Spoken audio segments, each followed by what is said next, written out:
Hi, I'm Stuart. Welcome to my video on kayaking through Desolation Sound, the Discovery Islands, the Johnstone and Queen Charlotte Straits, and the Broughton Archipelago in beautiful British Columbia, Canada.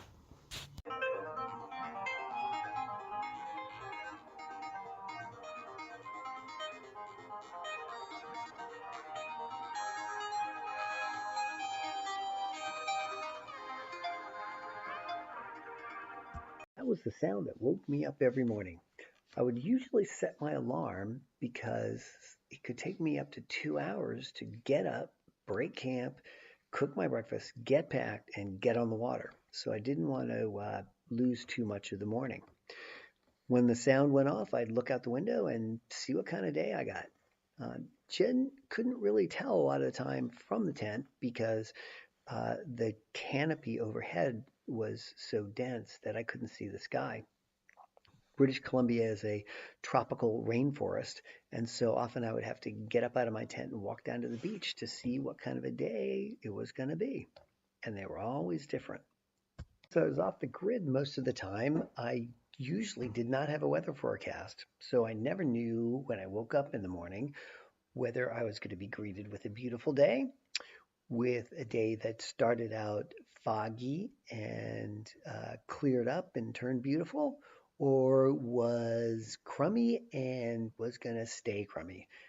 I wish I could say that this trip taught me how to dance in the rain, but didn't learn that. Rain sucks. I won't dwell too much on rain here, but I did get more than I expected. My experience living in Seattle was that by the 4th of July, the weather clears up and get as much beautiful weather in the summer as you do get crummy weather all the rest of the year. I was lured out of Lund by a beautiful day on my first day, and the next day it started raining and rained off and on for about 2 weeks to 3 weeks straight. On days when it was too crummy to paddle, I'd set up my large tarp, which was big enough to cover my tent and give me a space to set up a chair underneath. I'd pass the day reading, being present, and waiting for the rain to pass, which sometimes took 3 or 4 days. British Columbia is beautiful, even in the rain. And on those days when I was holed up, I would get out between showers, walk around, and just appreciate the beauty of my surroundings. Mornings, I'd wake up to beautiful scenery, the smell of pine trees, and the sound of the ocean on the beach. I'd get up, make myself a cup of coffee, some oatmeal with dried berries and maple syrup, and set about breaking down camp. Used an aerial A1 tent, which could be set up either hanging in the trees or on the ground as a self-standing tent. Gave me a lot of flexibility because much of the ground in British Columbia is covered with deadfall and moss, and there's very few flat places to actually set up a tent. Sometimes the first challenge of the day is just getting your boat in the water. BC can have extreme differences between high and low tide during the full moon phase, and sometimes a beach that is a beautiful place to land in the evening at high tide can turn into a long haul out in the morning when the tide's out. Sometimes I had to just haul my boat down as far as I could get it in the morning, and then sit back, have a cigar, and wait for the tide to come in before I could actually get out on the water. The first day of the trip started out great. The skies were blue, the water was flat, and I was surrounded by beautiful mountains. This is the view from my cockpit. I have all my emergency gear and some food and snacks all easily accessible, so if I couldn't find a place to land, I could still reach them easily. Headed for the Kermay Islands, the crown jewel campsite in the Desolation Sound Marine Park. And this place lives up to its reputation. It is spectacular. It's also a great place to camp. There are a lot of platforms where you can easily set up a tent, and they all have sweeping panoramic views. Here's my thoughts after the first day of paddling. This is my first night, first campsite on the Kermay Islands in the Desolation Sound Provincial Park here in BC. Got a late start this morning, got up early. It took me a lot longer to pack the boat than I thought it was going to, but a lot less time to get here than I thought it was going to. Boat was a little heavy, a little low in the water, got sloshed by a wave, passing boat that doesn't normally happen. But after about an hour or so, it got into the rhythm and felt good. It's almost too hot today, too. It's a little cloudy now, but it's turned out really nice. The islands are spectacular, and there's glaciated mountains in the background, so just about as spectacular as you can ask for. I thought that the place would be packed, but it's not. Apparently, it's been raining a lot in Vancouver, and so I think there are a lot of people who just didn't come out. So I've got the whole island to myself, with the exception of one other couple who are very nice and I hardly see. So it's a beautiful, beautiful place. Kind of a hike up from my boat to the camping pads here, which makes it a little bit challenging. And it is supposed to rain tomorrow. So I think I'm going to hole up here, stay for a day, and see what rain is like in this part of the country, and then move on from there. It did indeed start to rain the next day and continued off and on fairly consistently for the next 3 weeks. But I'm not going to dwell on that. When it wasn't raining, the morning was one of my favorite times of the day. The light was always beautiful. I'd wake up and take down my tent, make some coffee and some oatmeal for breakfast, and just enjoy the beauty around me. Since I seldom stayed in the same campsite for more than one night, each morning was different, and I tried to really spend some time enjoying the view. It was fun to watch the sun paint the trees different colors as it rose, and I was very thankful that since I was setting my own itinerary, I could take as much time to enjoy this as I wanted. And sometimes in the morning, when the water was very still, I'd be treated to reflections like this one. I love the peaceful stillness of the mornings and couldn't believe that I had most of these places all to myself. Sometimes in the morning, I'd see low-lying clouds or fog over the water. Usually that would burn off, but not always, which made for very interesting navigation and paddling during the day. I primarily navigated using a paper map and would paddle from point to point, keeping track of where I was on the map as I went along.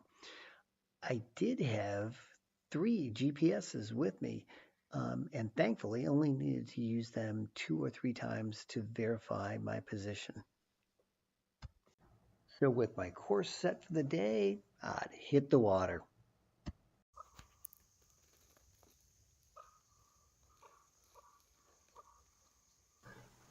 Some nice mornings, I'd get to start the day by paddling through those reflections that I had seen earlier.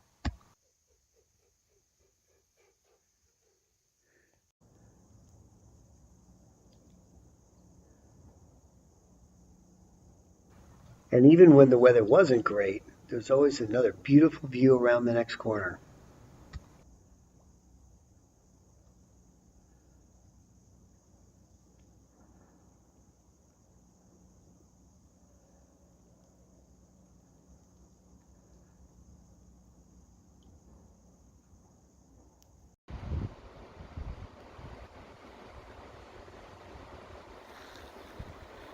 After leaving Desolation Sound Marine Park, my next challenge was to get through a series of rapids in the strait between Vancouver Island and the British Columbian mainland.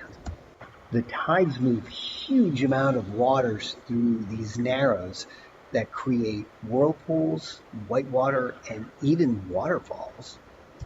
The trick to getting through these rapids safely is to arrive when the tide is turning and the water is not moving. I had tide tables for all of the rapids, but as I later learned, you need rapid tables, not tide tables. Who'd have thought? So as a result, I never passed through rapids during slack.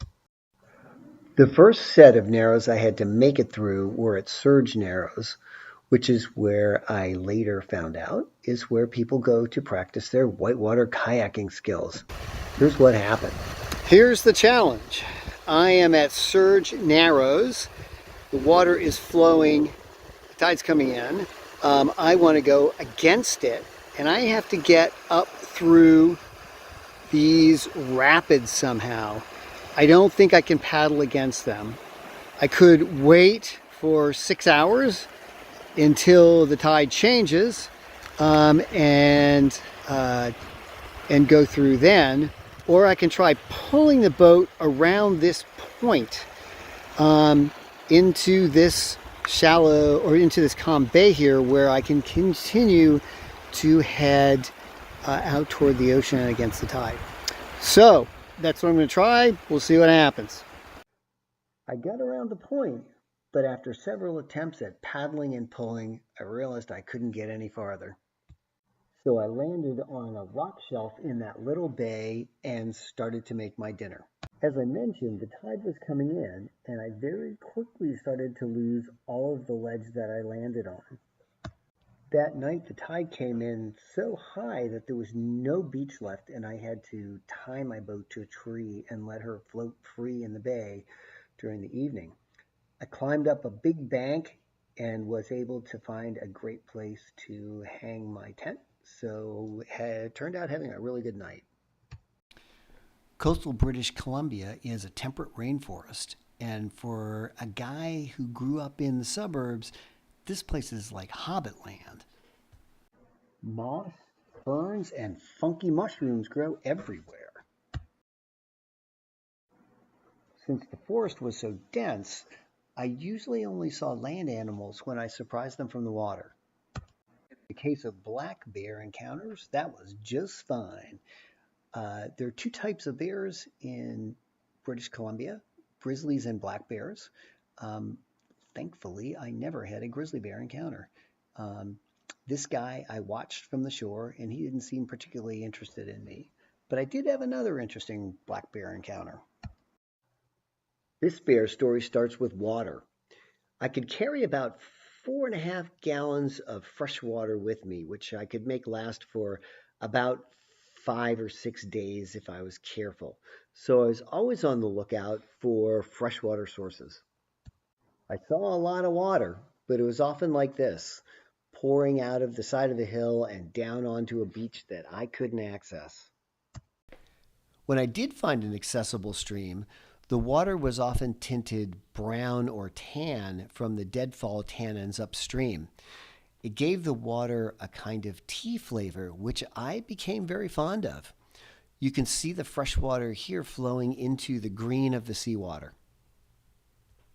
So back to the bear story. I was low on water when I found this stream, and there was much rejoicing. I could replenish my water supply, I could wash my clothes, and I could wash my stinking body. I was really excited when I landed here. I pulled my boat way up on the beach, dug out my water filtration kit and soap, leaving stuff strewn all over the ground, and rushed down to take full advantage of the water. About an hour later, I returned to my boat and noticed there was a bear walking between me and the shoreline. He didn't seem interested in either me or the food that I had left strewn around my boat. I don't know if he didn't smell the food lying around my boat or he just preferred to eat dead stuff washed up on the shore to what I was eating, but either way, he left me alone. He came by again the next morning as I was cooking my oatmeal, so I banged on a pot to let him know that I was there. He gave me a glance over his shoulder as if to say, Yeah, I know you're there, and you got nothing I want, which is just fine with me. Paddling along the shore, I'd occasionally surprise animals doing interesting things, like this deer eating seaweed. Who'd have thought they did that? Nurse trees are another really interesting phenomenon. Decaying deadfall provides great soil for little bonsai trees to grow all over the place. It's so wet in British Columbia that there are giant banana slugs on the land and slugs in the sea.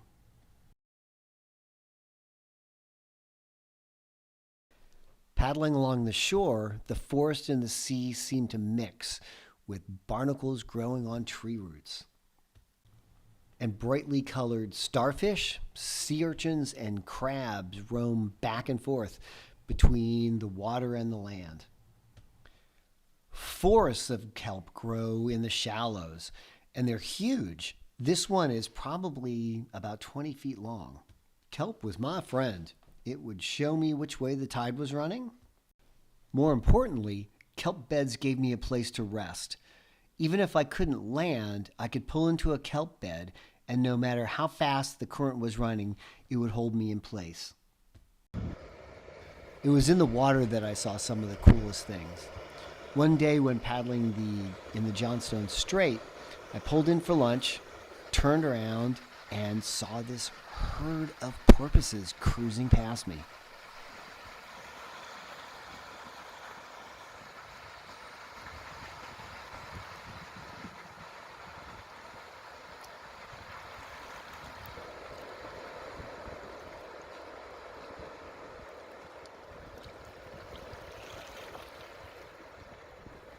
They swam first one direction along the beach, turned around, and swam the other. So they may have been hurting fish, but I really don't know. Paddling with humpback whales was an unexpected pleasure.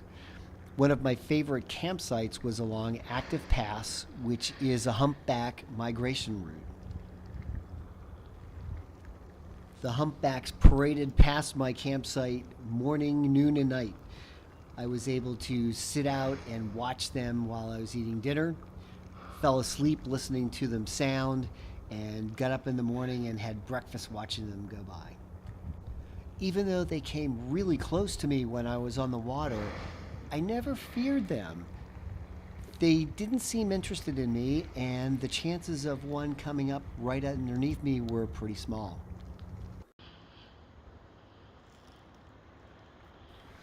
Of course, orcas stole the show.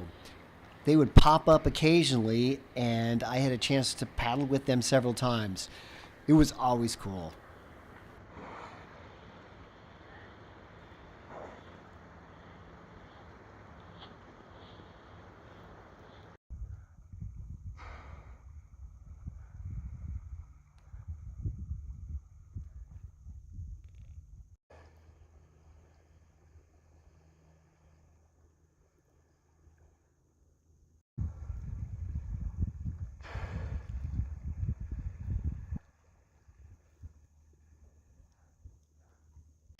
This was the last time I saw them. I was heading home from the Broughtons and had just finished my oatmeal on a misty morning. They came slowly parading by, and I had them all to myself.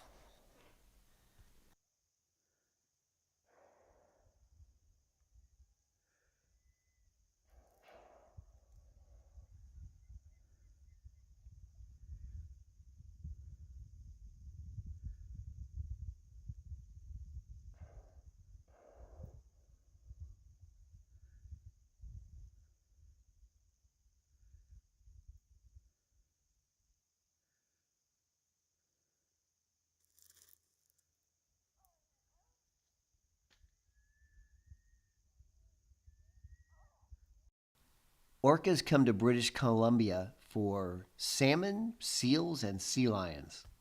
Not surprisingly, seals and sea lions were pretty skittish, as I guess I would be too if I was being hunted by an orca. I often had seals surface next to my boat, see their eyes get wide with surprise, and then dive away as quickly as they could. Sea lions were a lot more elusive. They would run for cover as soon as they saw me coming. I was mostly alone out there, but there are a few hardy souls that make their living in the area. There's a lot of clear cutting that's done on crown lands.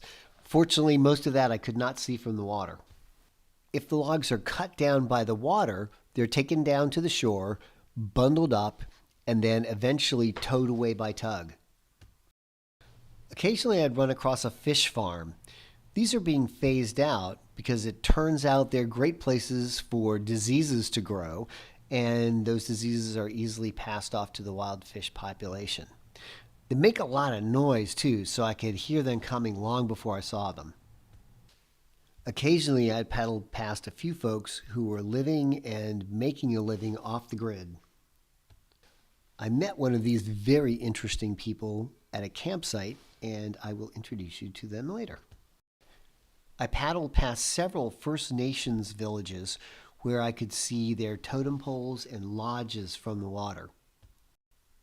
This area is a playground for Vancouver's rich and famous.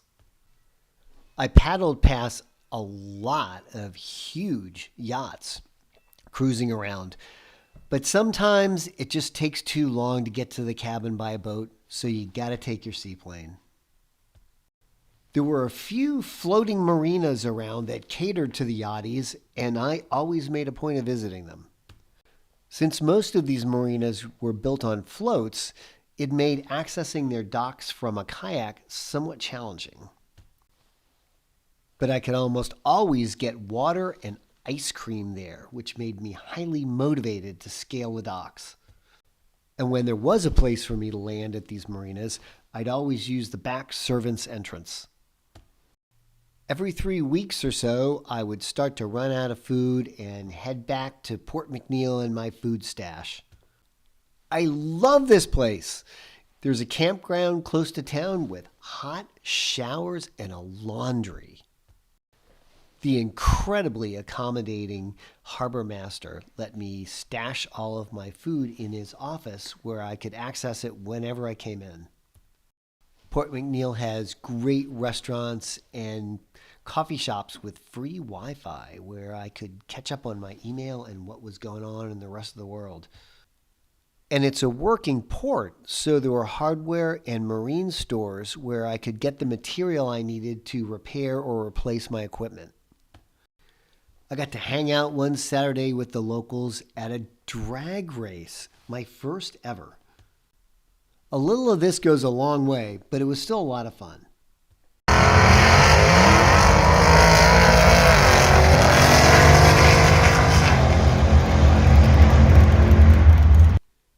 And who would want to miss the world's largest burl? Once refreshed, refitted, and resupplied, I would start back out on the water. Some days were good day, sunshine, lights all shining on me, beautiful paddling days. On those days, all I had to do was enjoy life, figure out where I was going and how I was going to get there. Although exercise, paddling can be very relaxing and meditative.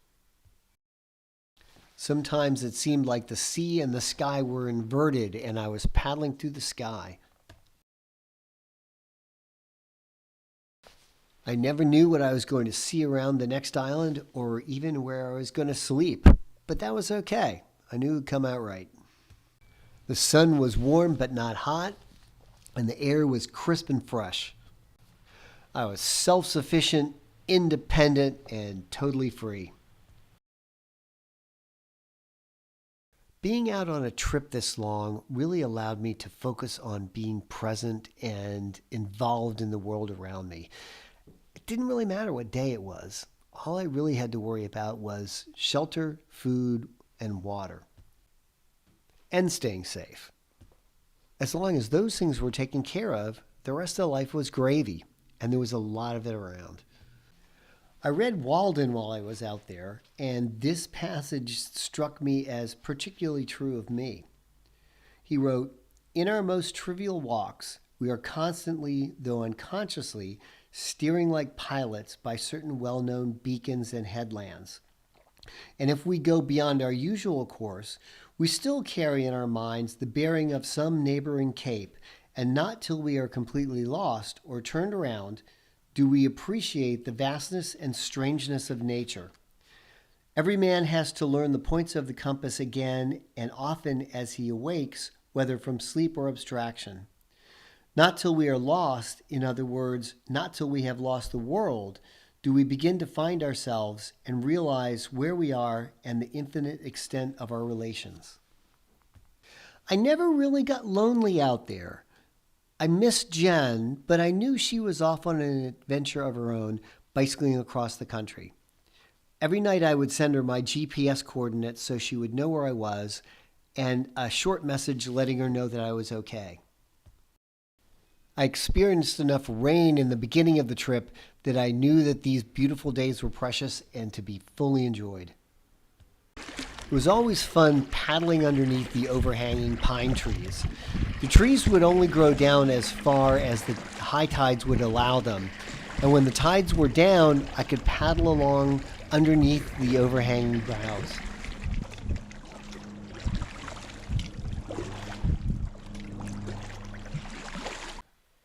Not every day was sunshine day. One morning, I was headed back to Port McNeill to resupply because I was running low on food. The day dawned foggy, but I had to cross both Active Pass and the Johnstone Strait at slack that day. Active Pass is so named because it's a choke point for all of the big vessels, such as cruise ships, plying up and down the inland passage. It's not very wide, but it's really busy, and I had to cross it in the fog. I was pretty sure there were no cruise ships coming, because you can hear those things a mile away. I used my marine radio to locate and avoid other small vessel traffic and cross the strait blindly but safely. Once across Active Pass, the fog thinned out a little bit close to shore. However, as I paddled along toward the Johnstone Strait, I could see a big, thick bank of it looming before me. I was okay, but not comfortable with crossing Active Pass in the fog, but not the Johnstone Strait. It's wide, rough, and full of boat traffic, which makes it a dicey crossing even on a good day at slack. Because I had been able to cross Active Pass, I was right on time to cross Johnstone Strait at slack, which was just the other side of this island. There was no way I was going to cross Johnstone Strait in a fog bank. So if the fog doesn't lift soon, I was going to have to find a place to camp and wait for the next day. And just as God parted the Red Sea for the Israelites, when I got to the Johnstone Strait, he lifted the fog for me. In a miracle of biblical proportions, God lifted the fog for me, and I had a safe passage across the strait to a campsite where I watched orcas in the evening. Some days, though, paddling was just plain hard. I'd be paddling against the wind and the tide and into the chop. Typically, I'd tuck in tight against the shore to avoid as much of the wind as I could. But as I came around a point, I'd get hit full in the face with it. This doesn't look that rough, but if I capsized, I might not survive. That might sound a little dramatic, but consider the fact that the water temperature is about 55 degrees. That's maybe 40 degrees colder than your body temperature. So if you get knocked over, you immediately suffer thermal shock and cold, salty water goes shooting up your nose. All this is very distracting when you're upside down trying to get out of the boat and back up to the surface. It takes me about a minute and a half to do that. Research shows you've got about 4 minutes before you start to lose fine motor control in your fingers in this temperature water. This would give me about 2.5 minutes to access and deploy my paddle float and get back in the boat before I started losing the ability to use my fingers. In practice sessions, I usually couldn't get back into the boat this fast. So if I couldn't get back into the boat and there was nowhere on land where I could get out of the water, there was a good chance that I would die of hypothermia before anybody found me floating around out there. So the most important rule on this trip was to stay out of the water. Because as a guy in a bar told me the night before I left, the sea does not care about you. But it was all worth it for times like this. This is the scene that greeted me on my birthday in the morning when I got up. Not too shabby. And look, it's sunny. There are no clouds. That is a big, big deal.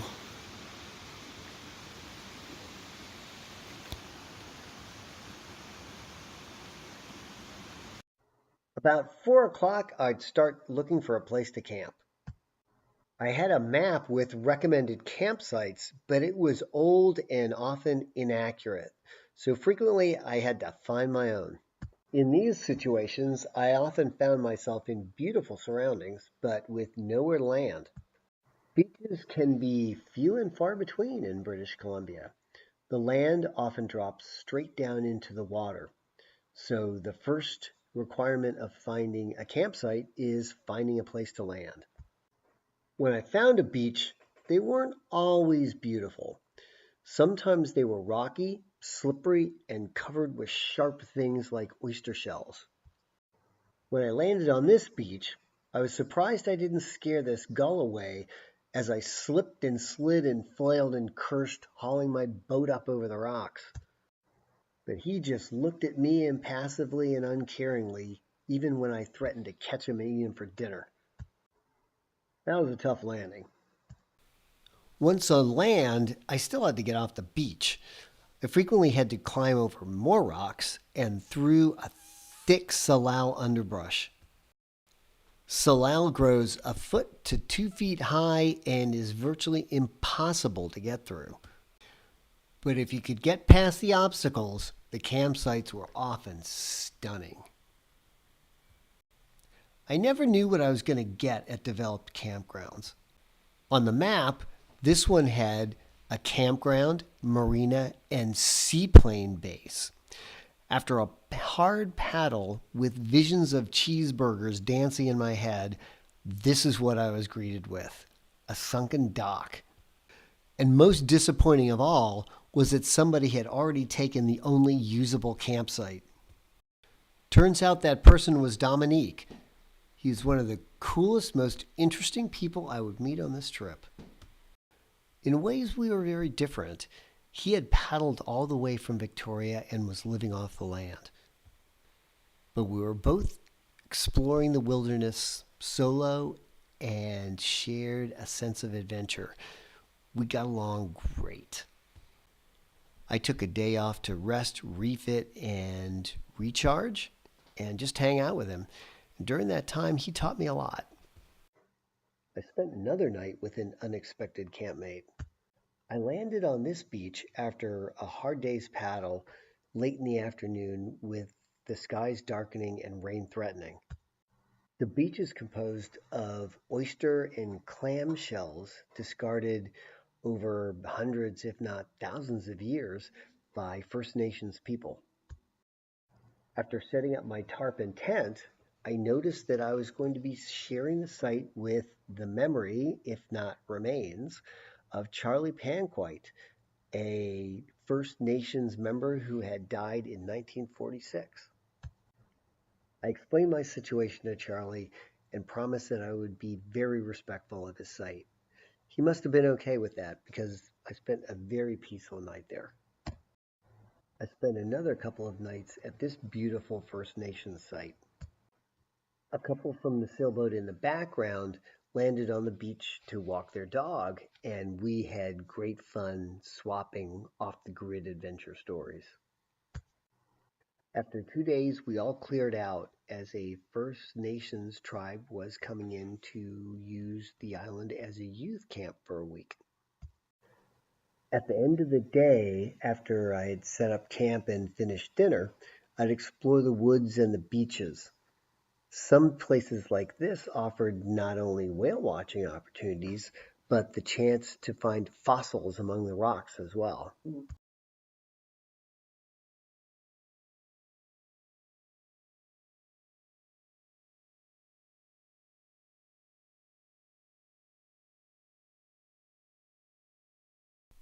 To end the day on clear nights, I'd watch the sunset, which I always had time to do and frequently were spectacular.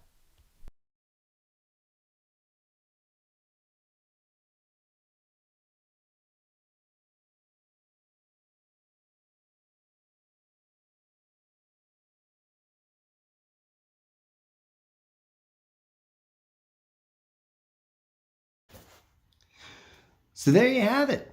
I hope that gives you some sense of what it's like to spend some time in the wilds of British Columbia. I encourage you to find your own adventure, even if it's just going out to the park for a walk. Get out there and do it.